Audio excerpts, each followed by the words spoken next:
Bonjour Monsieur Plon-Carlassac. Bonjour Monsieur Boucarassac. Bonjour les amis, comment allez-vous? Froidement. Fraîchement. C'est le moins qu'on puisse dire. Ouais. J'espère que ça va pas bloquer les neurones. Non, ça va aller. Alors on va commencer en fait notre questionnaire avec la France. Après le premier tour des territoriales en Corse, les médias parlent de tsunami nationaliste. Qu'en pensez-vous? Bon, d'abord, il y a une erreur de langage. Ce ne sont pas des nationalistes, ce sont des séparatistes. C'est pas la même chose. Rappelez-vous ma conférence sur le sujet, nationalisme, patriotisme, séparatisme, où j'avais essayé.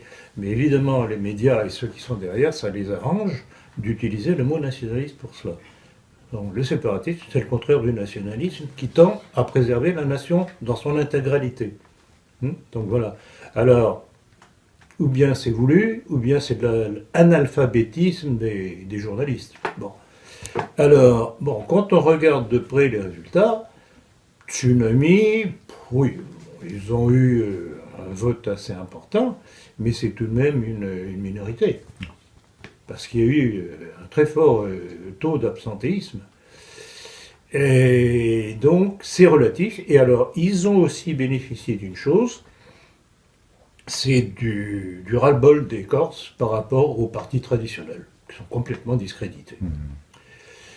Donc voilà. Donc évidemment, les médias et ceux qui sont derrière profitent de toutes ces poussées séparatistes, la Catalogne. Aujourd'hui, c'est la Corse. Demain, ce sera quoi, la Bretagne, ou etc., etc. Donc détruire la nation, c'est toujours la même chose. Donc voilà, je pense avoir répondu à votre question. Merci. Toujours en politique, que pensez-vous du bras de fer de Macron avec les maires de France en ce moment? Eh ben, ces malheureux maires ont été possédés, quoi, c'est tout simplement. Il leur a dit, bon, c'est comme ça, c'est pas autrement. Et donc, les communes et les maires vont devoir essayer de continuer à faire marcher leur municipalité avec ce qui leur reste. Et pendant ce temps-là, M. Macron pourrait construire de nouveaux centres d'accueil pour les migrants. Parce que la question qu'il faut se poser, c'est où va l'argent des Français, hein? On sait déjà que l'armée est la parente hyper pauvre des crédits de la nation. Et donc les municipalités aussi, on cherche. On serre le citron au maximum de façon à avoir du jus pour les migrants. Les migrants qui justement leur sont parachutés dans leur municipalité sans qu'ils aient vraiment choisi. Ben, bien entendu. Alors pour que ça ne soit pas trop visible à Calais, à Paris ou ailleurs, on les éparpille à travers la France. Donc c'est comme des métastases d'un cancer. Ouais. Exactement ça. Alors, dans son livre Déflagration, l'ex-directeur de campagne de François Fillon, Patrick Stefanini, dévoile les secrets de la campagne présidentielle. N'est-ce pas un coup tordu? C'est évident. C'est évident. Alors, il y a une chose qui est tout de même intéressante à relever, c'est que ça coïncide à peu près avec une relance de la campagne contre François Fillon de la part du Canard enchaîné. Tout dernièrement. Tiens donc. Tout dernièrement, oui. C'est très curieux. Et qui relance la chose et qui en même temps se défend de n'avoir cherché des noises qu'à Fillon, affirmant qu'ils avaient aussi étudié les dossiers des autres candidats. Ah bon, ils n'ont rien trouvé sur Sarkozy? Ils n'ont rien trouvé. Ils n'ont rien trouvé sur Marine Le Pen. Juppé? Ah, mais c'est curieux. Non, vous voyez, donc voilà. Donc alors, l'impression que ça me donne, et à la fois par ce livre tordu de Stefanini, qui entre nous ne cherche qu'une chose, c'est à se dédouaner de son piètre conseil à Fillon, puisqu'il était tout de même censé gérer la victoire de Fillon aux primaires de la droite. Donc, il n'a pas fait le travail, ou sur commande peut-être, vraisemblablement, donc il l'a trahi. Et donc voilà, c'est comme si ceux qui sont derrière les médias avaient peur que Fillon revienne en politique. D'accord. Là, c'est l'impression que ça me donne. Oui. Pourtant, il l'a dit, il l'a arrêté. Oui, Oui, oula, le nombre d'hommes politiques qui a dit qu'il arrêtait et qui sont revenus. Hein. C'est comme... Strictement. Mais d'ailleurs, je lui donne entièrement raison. Étant donné qu'il a toujours les poursuites sur le dos du pôle financier, il a intérêt à rester tranquille. Le jour où, j'espère tout de même, ils finiront par dire qu'il n'y a pas matière à poursuite, à ce moment-là, on verra.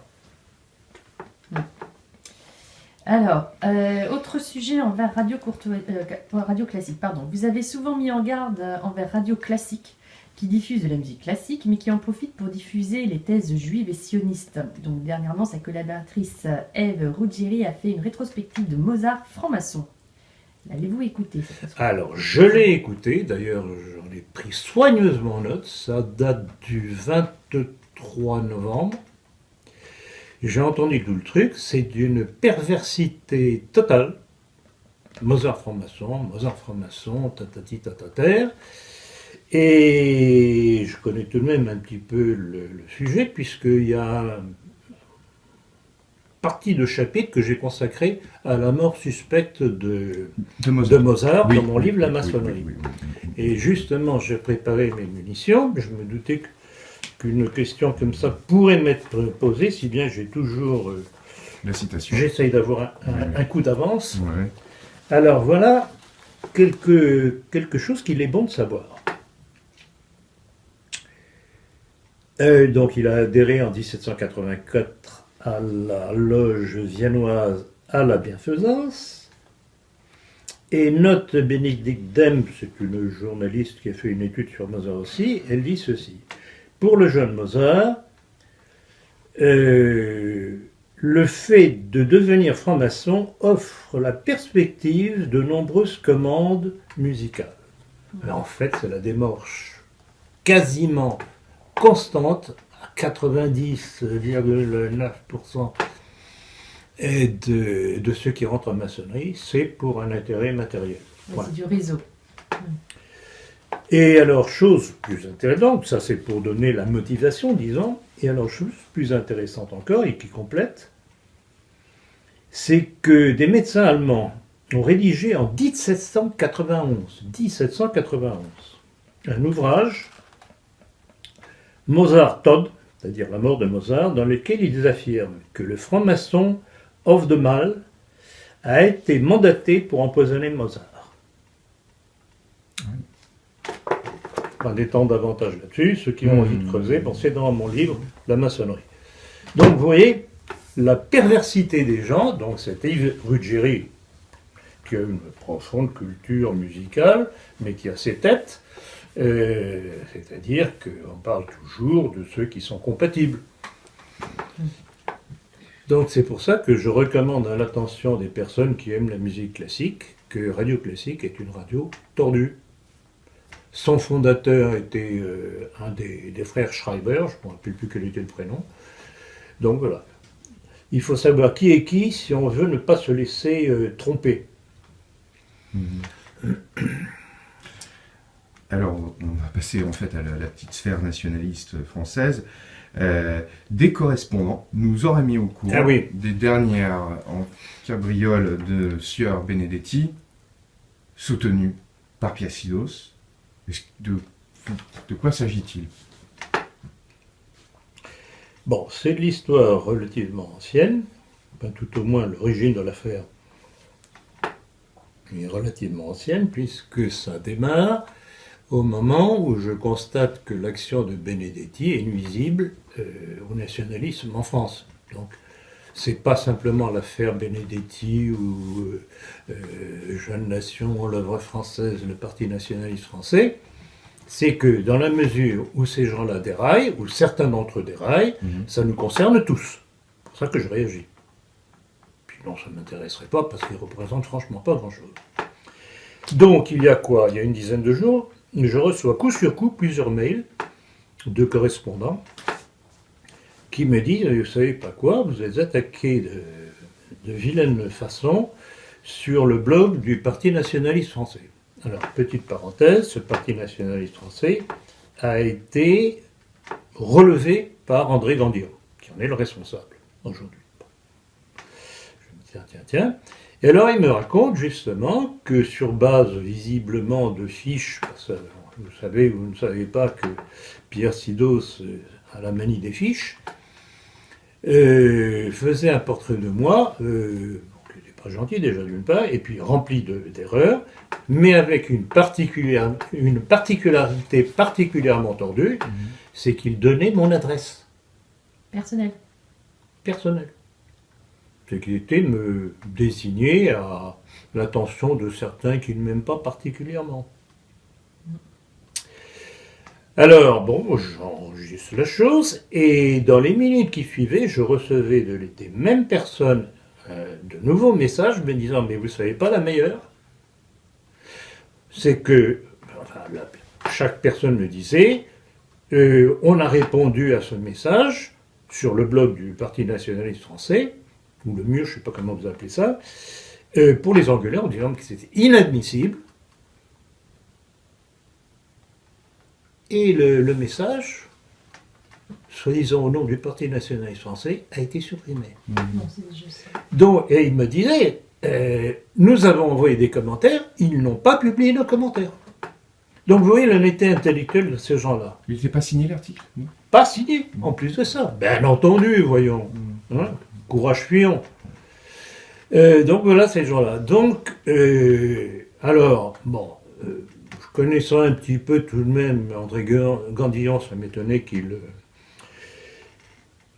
ait couvert la chose. Ce que j'aurais aimé tout de même, c'est qu'il prenne son téléphone pour me dire qu'il était pour rien et qu'on avait profité de son absence pour faire passer cette petite vilainie, pour pas dire un autre mot.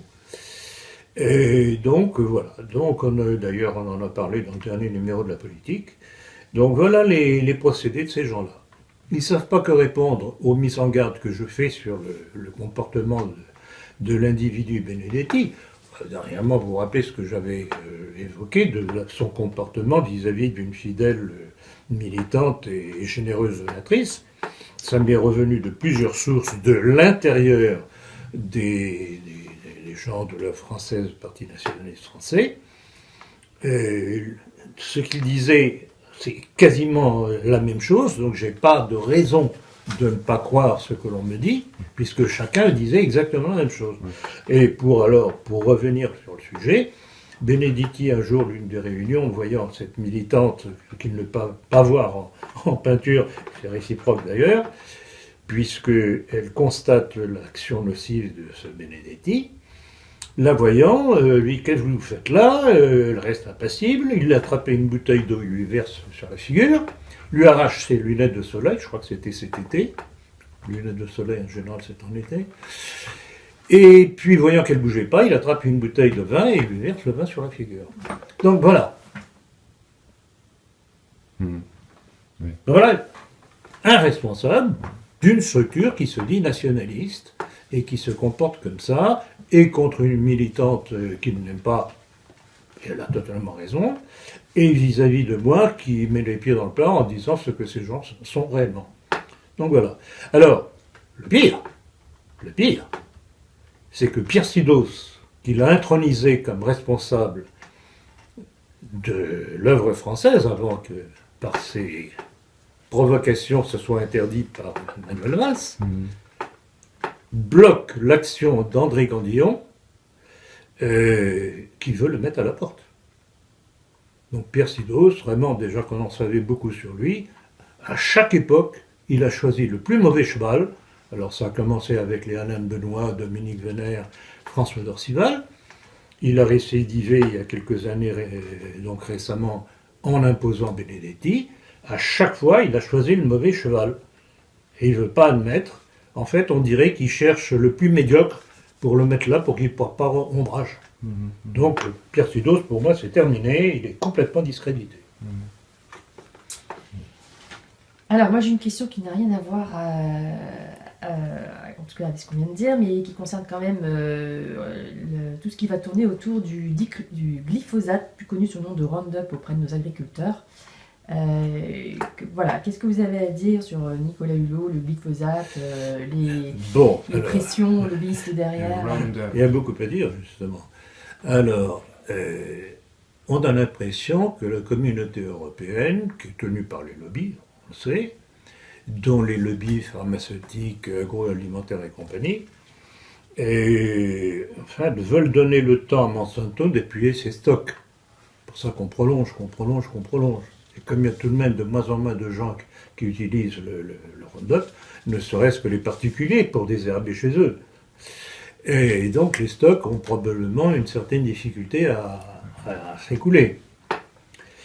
Alors, ce que j'ai noté aussi, c'est que le ministre de l'Agriculture, un certain Dominique Traverse, je crois, Traverse en tout cas, oui, s'est réjoui de la décision de la communauté européenne du prolongement pour 5 ans. Alors, bon, il faut savoir qu'il représente les gros producteurs céréaliers français qui font de la culture intensive comme les Américains.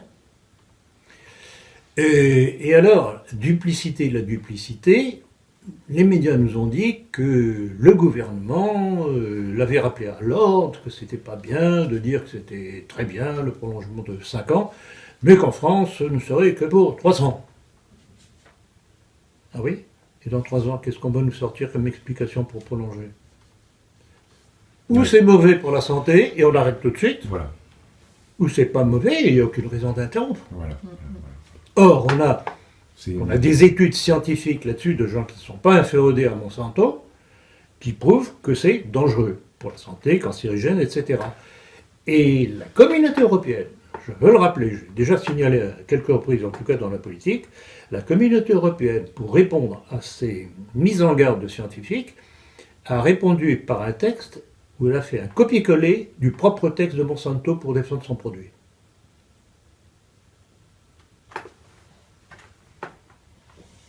Non, c'est sûr. En plus, ça, C'est ce qu'on appelle l'honnêteté intellectuelle, Ouais. Encore une fois.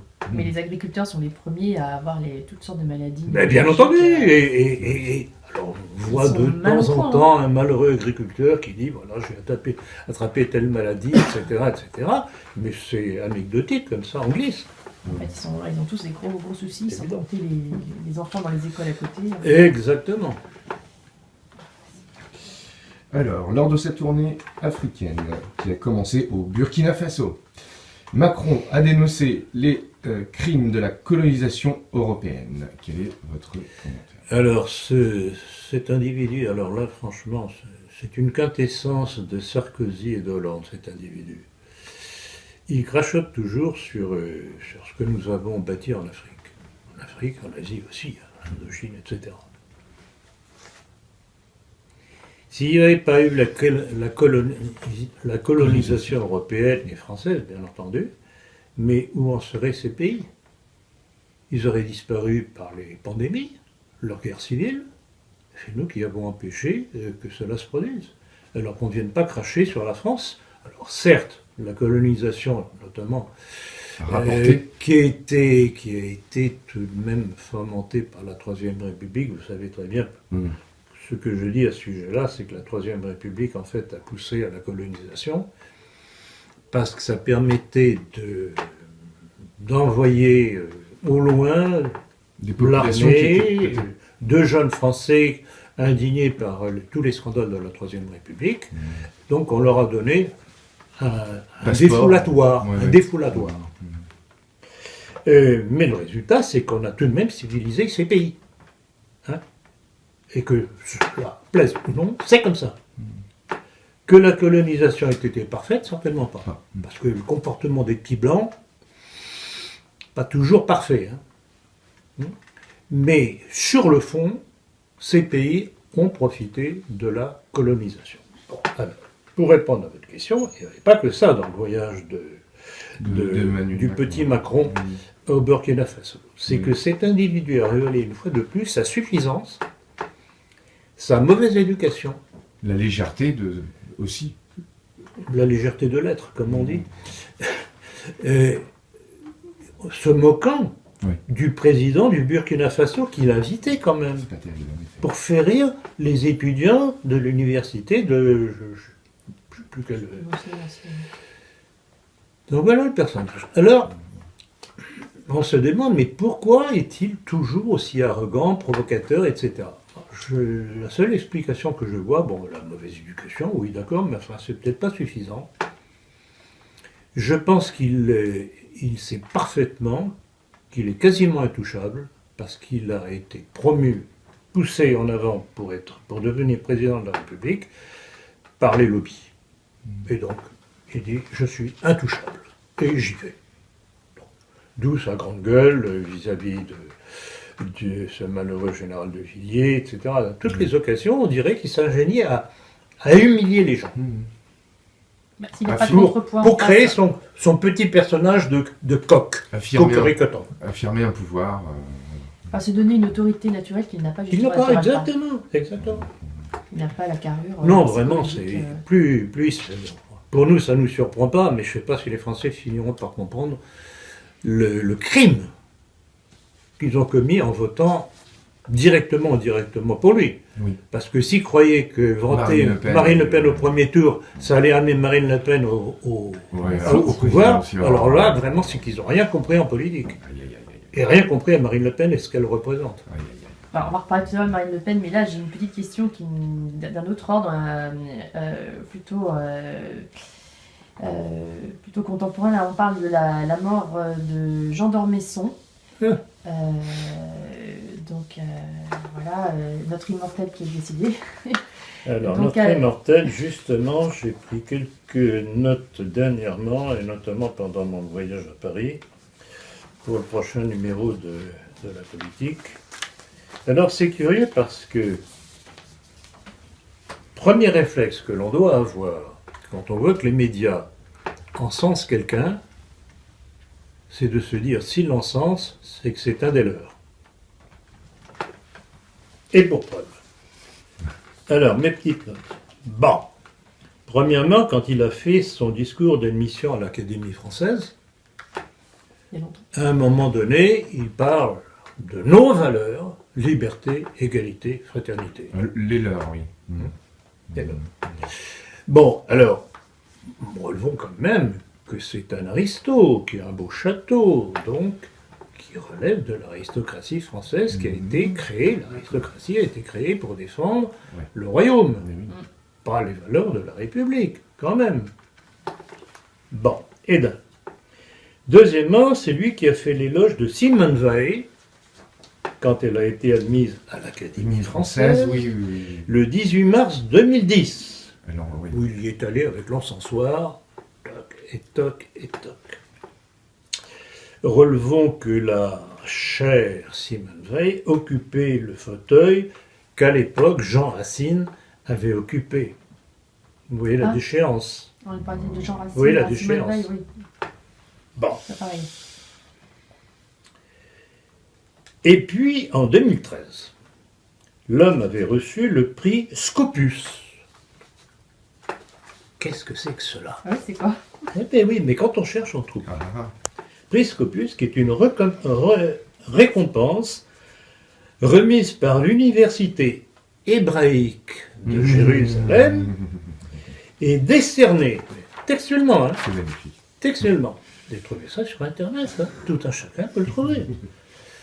Décernée aux personnalités engagées tout au long de leur vie en faveur du peuple juif et de l'État d'Israël. Et qu'est-ce qu'il a fait de particulier pour le peuple juif, mis à part, alors, mis Simone Veil? J'en sais rien, non, mais c'est... Alors, bon, Jean d'Ormesson, je le connais un petit peu parce que j'ai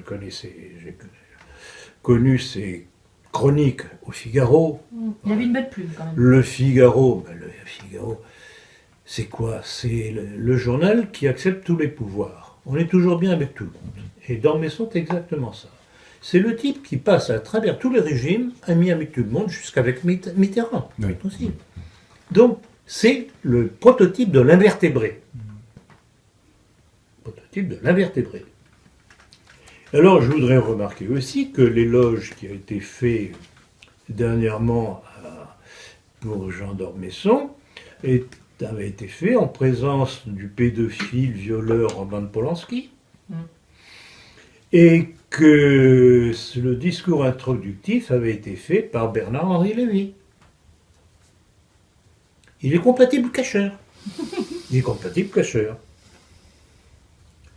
Et puis, qui d'autre encore? Bien, le député Maher Habib, qu'on appelle l'œil de Tel Aviv, Oui, ah oui, alors c'est... aussi est allé de son coup d'encensoir. Ah, bah voilà. Alors, voilà, c'est pour ça que je dis, quand vous voyez que les médias chantent les louanges de quelqu'un, dites-vous bien que ce quelqu'un est compatible. Et forcément... Alors, dans un communiqué du 4 décembre 2017, Radio Courtoisie annonce qu'elle va perdre ses fréquences en province. Connaissez-vous-en la réponse? Ah oui, tout à fait. Raison. Ah bah c'est grâce à Henri de Lesquen. C'est grâce à Henri de Lesquen en fait. Alors, Henri de Lesquen, je ne sais pas si vous vous rappelez, il y a 1 an et des poussières maintenant à peu près, sentant qu'il perdait de plus en plus d'abonnés, a cru qu'il allait se refaire une virginité sur la droite. Il a commencé à sortir un certain nombre de petites phrases, Oui. quelque peu antisémites primaires, moquant tous les rescapés de la Shoah qui étaient toujours en vie et en bonne santé, dont Simone Veil, la grosse Simone Veil, comme il disait, ce qui évidemment a fait tout de même un scandale.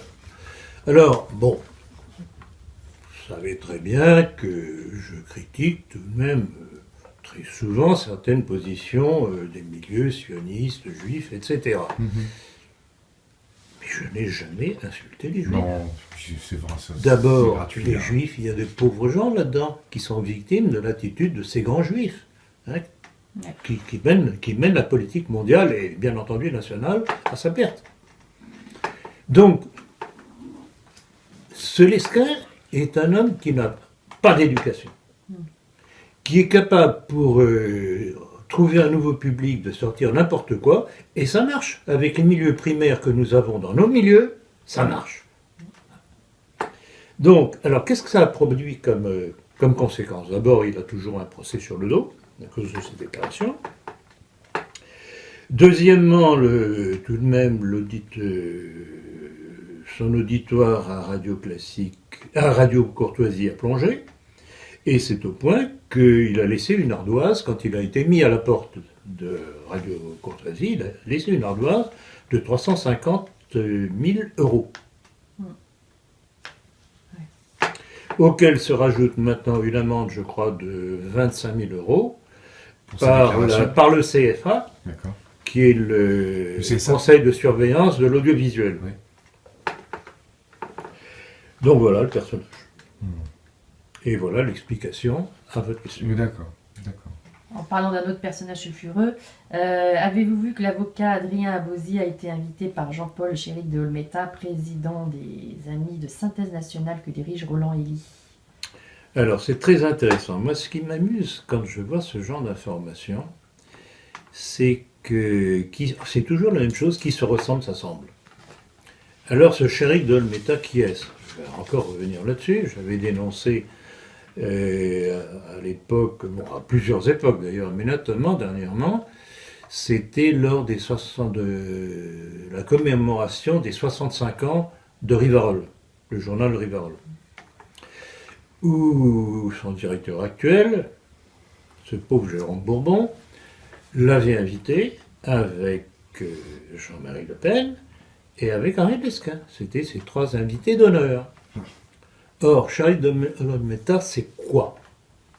Dit de Olmeta, monsieur Chéric, c'est quoi? Il est franc-maçon. Et j'ai notamment un petit opuscule qu'il a écrit il y a quelques années, dans lequel il disait que son action était de promouvoir l'action de la maçonnerie et de défendre la maçonnerie. Donc, voilà, passage. Et puis aussi, il a des mœurs sexuelles. Bon, vous avez compris. D'accord.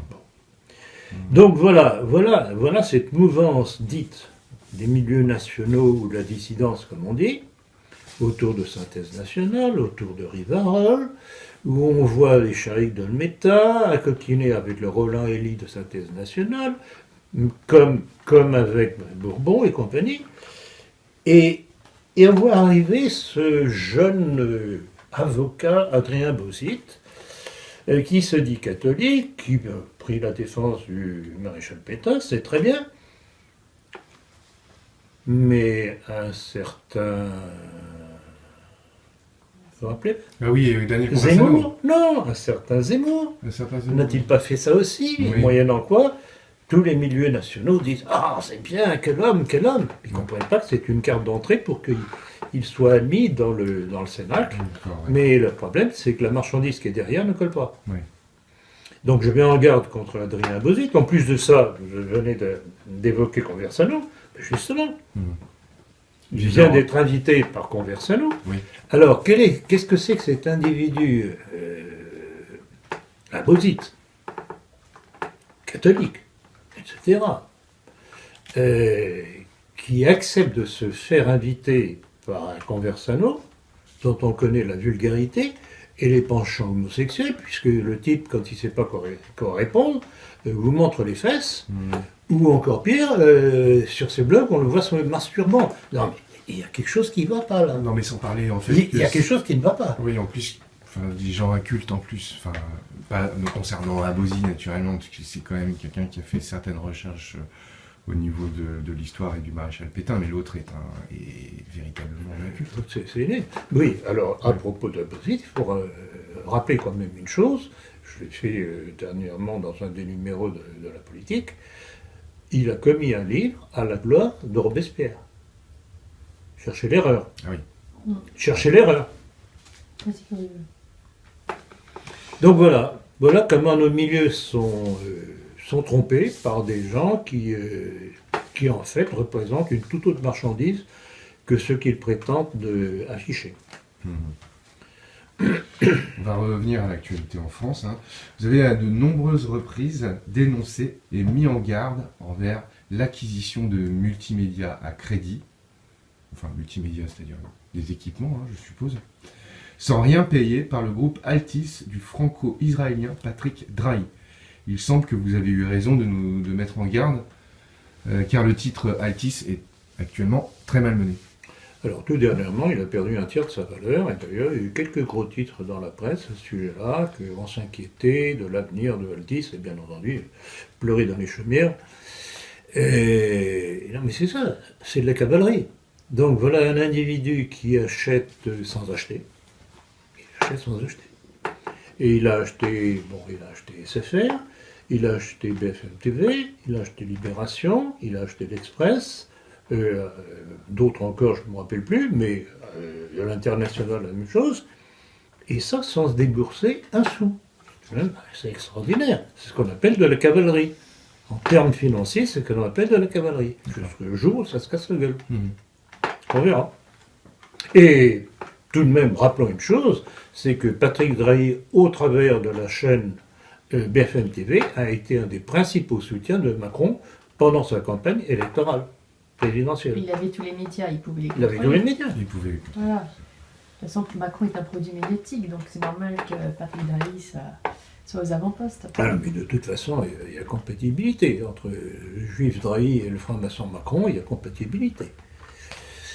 Alors en parlant d'une autre personnalité franco-israélienne, là j'aimerais qu'on revienne sur Agnès Buzyn qui cherche vraiment à ce qu'on vaccine les nourrissons avec 11 nouveaux vaccins. En dépit de la levée de bouclier du public et de scientifiques, non, ceux qui en tout cas ne sont pas inféodés à Big Pharma. Vous qui êtes médecin, un nouvel avis. Il est évident que c'est un scandale majeur. C'est un scandale majeur. Et je vais reposer encore la question, j'ai encore d'autres munitions à vous donner.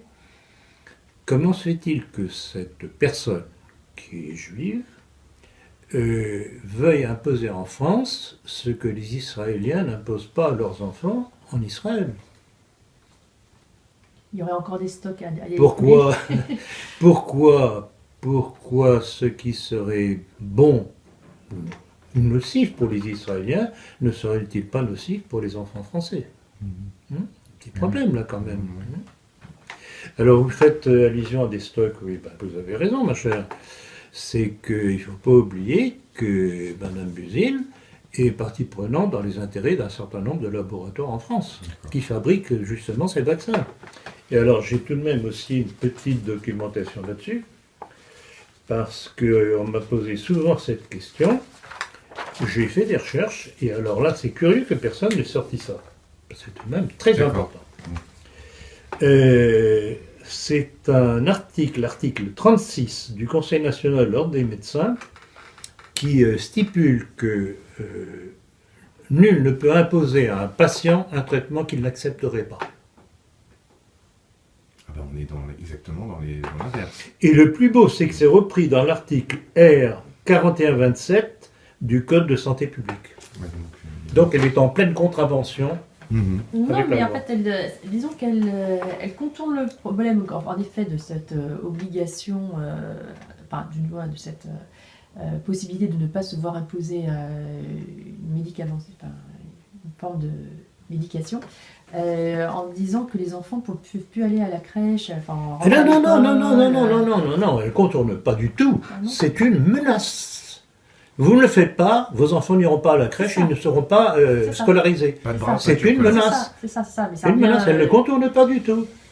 Non. Elle dit, vous êtes libre, mais... C'est encore plus tordu. Alors, vous avez récemment été invité, tout dernièrement, par la section ER Haute-Savoie à Genève, qui a eu une conférence qui a eu un grand succès par le nombre de participants, puisque les organisateurs ont dû refuser du monde. Comment interprétez-vous ce qui vous semble un rapprochement avec vous, avec Égalité et Réconciliation, qui a relégué largement en fait la manifestation? Alors j'avoue que ça a été une surprise pour moi parce que qu'une section de ER, responsable local, quel qu'il soit d'accord avec ce que je dis et écris, oui c'est logique, mais ce qui m'a surpris vraiment, c'est la répercussion sur le plan national, étant donné que le propre site national d'égalité et réconciliation a relayé l'information. Ils se sont même tapés de faire une caricature que je trouvais très bien faite de Oui. moi, qu'ils ont Pour publiée. l'affiche, oui. Pour l'affiche, très bien fait. Je constate, j'ai pas d'explication particulière, mais on verra. Donc, de toute façon, dans la mesure où on est d'accord avec moi, je vais pas dire le contraire.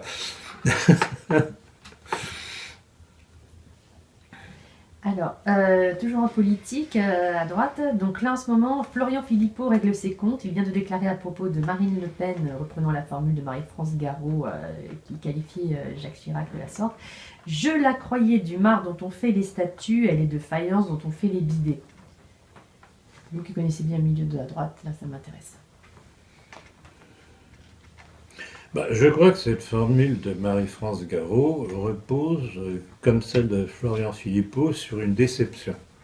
C'est-à-dire qu'effectivement, Marie-France Garot pensait qu'on pouvait tabler sur Chirac pour faire telle ou telle chose, ce qu'il n'a pas fait, il a fait le contraire. Et de même, Philippot, par rapport à Marine Le Pen, croyait qu'on pouvait compter sur elle pour un certain nombre de choses qu'il voulait imposer, notamment la sortie de l'euro, de l'Europe, la peine de mort. Or, dernièrement, on se rend compte que, dernièrement déjà, au moment des présidentielles, on a vu que Marine Le Pen commençait à évacuer ces sujets dérangeants, Oui. pour paraître plus politiquement Correct. correct Enfin, que correct. Bon. Alors, évidemment, devant cette situation, qu'est-ce qu'il pouvait faire? Continuer à rester au Front National et dire béni oui, béni oui, Oui. ou claquer la porte en disant ce qu'il pense? Il commence à dire ce qu'il pense. Il a totalement raison. J'espère qu'il sortira des choses encore plus précises que cette réflexion. Et ce que l'on constate, c'est que le Front National devient inaudible en ce moment. Il n'y a plus rien, il n'y a plus aucune substance. Des conseillers municipaux partent les uns après les autres. Ça va mal se terminer pour Marine Le Pen. Quand je pense qu'il y a encore un certain nombre de crétins qui croient en elle, j'ai vu, plutôt c'est vous qui m'avez attiré l'attention là-dessus, qu'il y avait certains commentaires pas très sympathiques à mon égard pour avoir conseillé de voter François Fillon. Ils n'ont toujours pas compris.